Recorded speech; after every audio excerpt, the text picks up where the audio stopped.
Hello everyone, I'm John Higgins. I am the curator of the YouTube channel John Higgins Film Review and also contributing writer to the likes of Film and TV Now. And I am delighted to welcome one and all to this interview special with Kyle Sevenoaks, whose brand new short, Taste in Music, is a debut horror short and it's set for release in the second half of 2024. And the synopsis is basically when a cosmic storm hits Earth, a man alone in his remote cabin has to face down the transformed evil that has become of the keyboard. Okay, Kyle, let's get straight into it.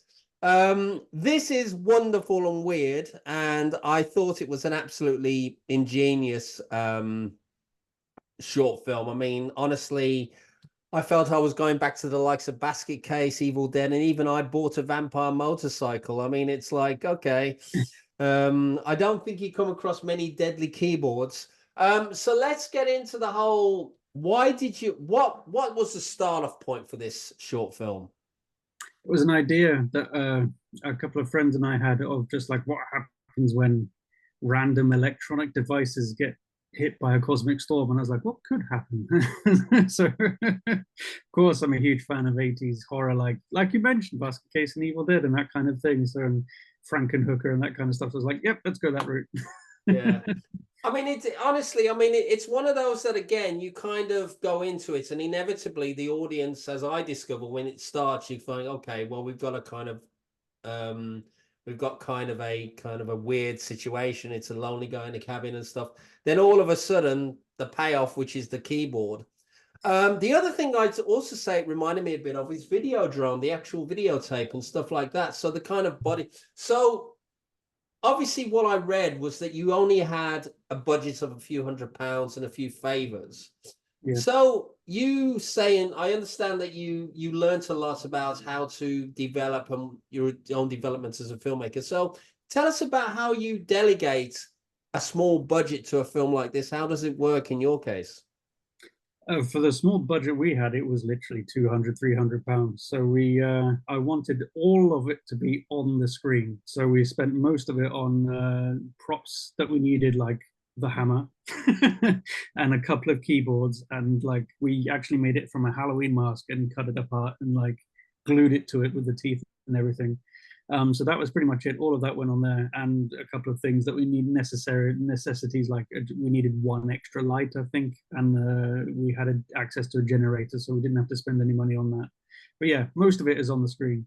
Okay.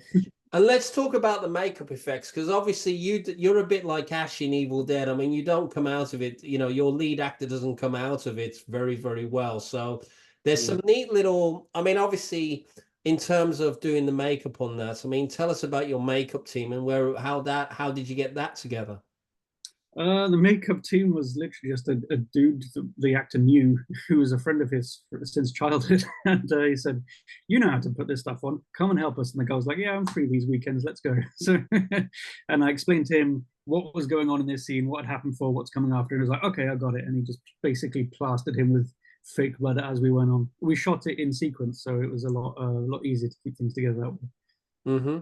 And Mm. obviously, there's severed limbs and there's stuff like that. I mean, obviously, I can sense that there was a few people chucking blood from off screen, while the actor was suffering. So, Uh, and tell us, obviously, where did you film? Tell us a bit about the location.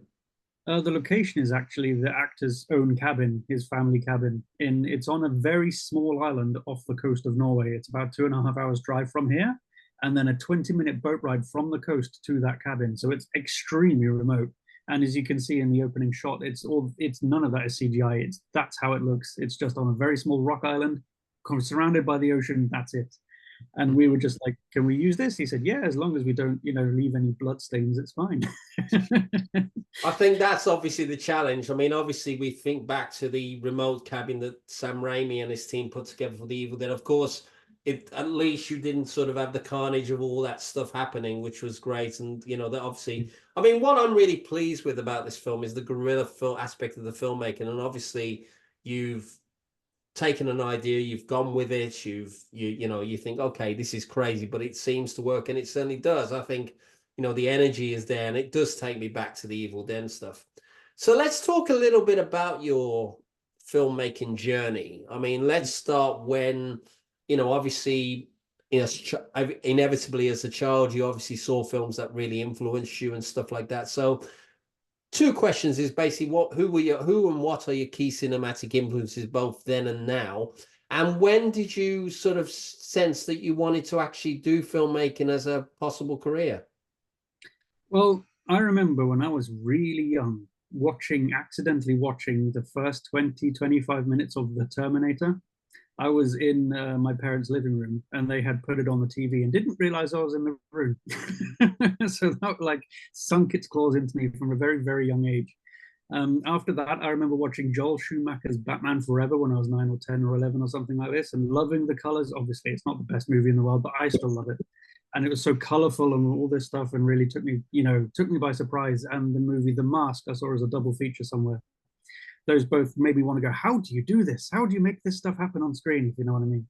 From Mm-hmm. a younger age. And of course, I got into music after that because living remotely in the middle of the countryside in the UK, there's not that many people that have cameras willing to lend you to make films. So ended up doing music because I'm a creative person. So, but no, recently there's been massive, massive developments in like cinema gear and cameras and these things. They're a lot more cheaper now. Lights are cheaper, smaller, easier to use. So now it's a lot easier for people like me who really want to do it to just go and do it with a bunch of friends. So that's exactly how it came to be. And obviously being inspired by my love of horror, which I got into, obviously, as I mentioned quite early. I've always enjoyed the more 80s campy stuff with physical, practical effects and, colorful color palettes and more reds and blues and greens and things like this. So instead of the more modern things where they're a bit more washed out and they're very, very dark. I like bright colors. So. Mm-hmm. But Mm, actually, following on from that, I mean, I'm inclined to agree with you. I mean, I can watch The Fog or Friday the 13th or The Beyond or Day of the Dead, stuff like that, Nightmare on Elm Street. Which again, the interesting thing is the color palettes in these movies are very rich, and mm, I mean, for all the criticism that has been leveled at films like Friday the 13th, the truth is that they are well shot and well, and the actual the actual camera work on these films really lends an air to what makes these films so great. Halloween, Dean Cundy, for example, there's just something about watching his work on the likes of The Fog and Halloween.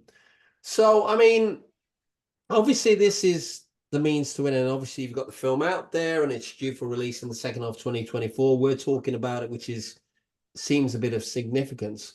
So tell mm. us a bit about the festival strategy. What's the plan for the initial plan for the short, and what's your hope, the long-term hope? Well, it's already won an award for best monster film, sorry, at the LA Indie Horror Awards in Los Angeles in October last year. It's just been accepted to Ramaskrik in Norway, which is the biggest horror festival in the whole country, and the other one I forget the name of, Ravenheart in Oslo, which is in just a couple of months. Mhm. So hopefully, I'm trying to make more friends within filmmaking, especially in Norway, since that's where I live, and make more friends and do collaborations and hopefully get into the filmmaking industry properly, Yeah. basically, with making horror narratives because I love horror and I love comedy. So, I mm, mean, that's another thing. Scandinavia has sort of recently had a real influx of great stuff that's come out. A lot of the TV noir. I mean, obviously the Stieg Larsson adaptations with Noomi Rapace. I mean, the Girl with the Dragon Tattoo, which is a phenomenal first mm. outing, and she did, which is kind of introduced us to a really good thing. I mean, what is the state of play with the Norwegian film industry at the moment? It's growing. I think it's very strong. There's a lot of incredible creatives here that are just untapped like internationally, if you know what I mean. There's a lot of Scandinavian actors that are branching out, and a lot of Scandinavian directors that are branching out recently. And there's people, big Hollywood names keep coming to Norway and Sweden and stuff to make things. Like James Gunn was recently here to shoot some of Superman. So he was up in Svalbard, which is a Norwegian territory. So it's like it's starting to grow more and more, and I want to be a part of Mhm. it. Now, you're British Norwegian. I mean, obviously, excuse me. Tell us about your background. I mean, obviously, is the British on your mother's or father's side? Actually, it's both. I moved here about 15 years ago, so both my parents are Indian. Oh, okay, so that's fine. No, I mean, I was just curious, really. So let's talk about your working relationship with your lead actor, Chris Weborg, who's a Norwegian French actor. I mean, Mm. how long had you known him? I mean, what made you think he was the right choice for the role? I met him, I think, at my wedding to my wife. My wife and his wife are best friends, and so we met through them. And then we became very, very quickly fast friends. We're both video game nerds, and we both love metal music and stuff. And when I was putting a band together with a drummer I knew, he asked if he could audition to be the singer, and we said yeah. And then he became the singer, and so we've been singing and playing music together for about 10 years at this point, and he's a super charismatic guy, really energetic, usually up for anything, even staying up to 4 o'clock in the morning, being covered in fake blood, freezing his ass off, acting in front of a camera. So it was a natural choice for me to ask, are you up for doing this? And he was straight in, and he knew exactly what we were going for. He's a naturally funny dude, so he was perfect for this. So that's the relationship we have. He's one of my best friends in the whole world, and I would love for him to come up with me on this. I'm just reading about your background. I understand let's talk a little bit about your musical background. I mean, I understand that you're working in the metal and industrial electronic genres, Mm. focusing on extended range instruments and intertwining them with heavy musical influenced electronic elements. And I understand you've released music on a DMCA safe basis for streamers and content creators. Tell us a bit about that. I mean, obviously, tell us about the actual platform. I mean, how can people get involved with that? I mean, how easy is it to get music released on there? For me, I did this because I was into like watching people on Twitch and stream and watching them play games and do all these things. And they kept complaining that all of the music that is safe for streamers that they're not going to get copyright strikes on is all kind of crap, all EDM, all, boring stuff everyone's heard 100 times. So I thought, well, I can play guitar. Let's put together some songs that metalheads can enjoy too. So that's what I did. And now there's 3.5 hours worth of metal music that's free for streamers. Well, not free, but it's safe for streamers to use, YouTube content creators and stuff as well, to just using their videos and on their streams. And they're not going to have any worries about being copyright stricken. And I was just wanted to provide that service. And I Okay, was able to, yeah. all right. And let's Mm. talk a little bit about your band, I the Betrayer. Is that the real name? Tell us Yeah. about how many members in the band and how long have you guys been together? We've been together 10 years this year. We've released one album and 3 singles and a cover. We're slow moving us because we're all parents. We all have day jobs and stuff. So we're just doing this for the love of it. We don't really have any like massive high goals for stardom with it. We just love making heavy metal music, and we're doing it at our own pace. We are actually in the midst of recording our second album, and it should be out probably sometime in the next 10 years. Great, okay. And so let's go back to the movie. I mean, how long did it take you to shoot the film? It took 4 days over 2 weekends, Mm-hmm. and which was, yeah, like I said, we shot it sequentially, so we did everything in order. It was easier to keep everything together, but we did it, yeah, because the cabin's a 2.5 hour drive away, so we had to drive there and get on the boat and go there and set everything up and shoot for as much as we could, sleep for a bit, shoot more, and then go home. So it was a bit of a slog for 2 weekends, but it worked really well. Mm-hmm. And Mm. obviously, what would you like to do something similar or take the ideas you've explored in the Taste of Music into a feature, or is this kind of a one-off, and are you looking at different things now for your future work? I've actually written another horror short, which is taking part in a forest instead of on a remote island near a lake, which is based on some Norwegian folklore monsters. But in terms of Taste of Music, we're beginning to shoot that in August, I think. The script is written and we've started pre-pro, yeah. So we're shooting that in August. But in terms of Taste of Music, yeah, I've actually had plans for a sequel to it. Oh, great. Okay. Yeah. So it's going to Um, be in the same vein, horror comedy. Basically, the lead character Thomas will have one of the demon keyboards as a pet, hunting down other ones. let's talk a little bit about what you want to do in future. Obviously, we've talked briefly about your work that's coming up. I mean, Mm. what are your dreams and ambitions? Who would you like to work with? Where in the world would you like to work? And is there anybody Is there any particular films, short films that you've seen recently that have kind of really stimulated you? There's been a couple, and I forget the names right now. I'm really sorry. I'm terrible with names of things. I really am. I have to have it written down in front of me, or I forget it.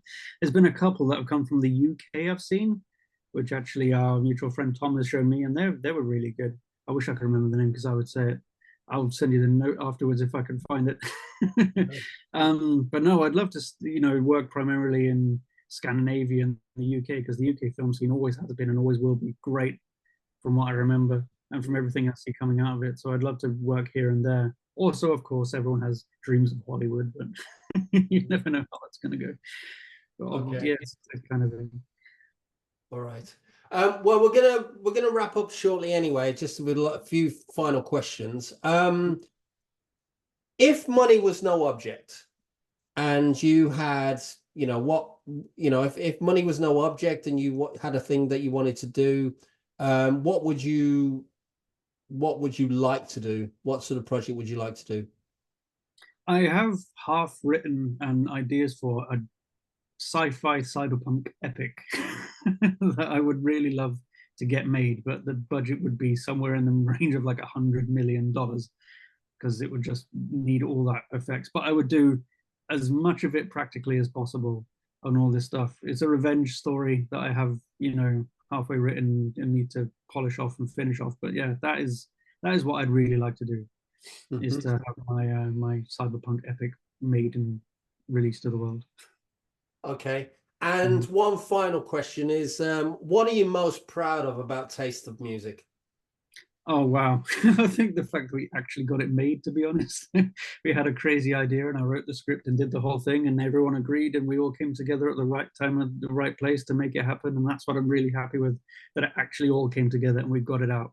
Because making films, even short films, is super hard and we managed to do it. And I'm just super happy we managed to make it happen. Okay, well, listen, Kyle Sevenoaks, thank you so much for your time today and your insights. Taste of Music is a movie that I think is certainly going to generate a lot of buzz. If you do like the movies like Basket Case, Videodrome, and Evil Dead, this one is a very slick and very tightly done thing, which is, if you get beyond how strange it is, you're going to actually have a good time. I think it's got destined to be a cult thing.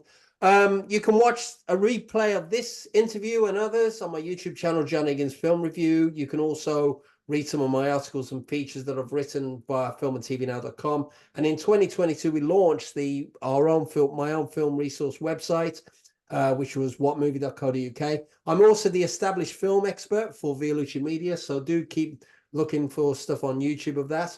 And on that note, thank you very much, Kyle, and thank you for watching. Thank you, John. Been a pleasure.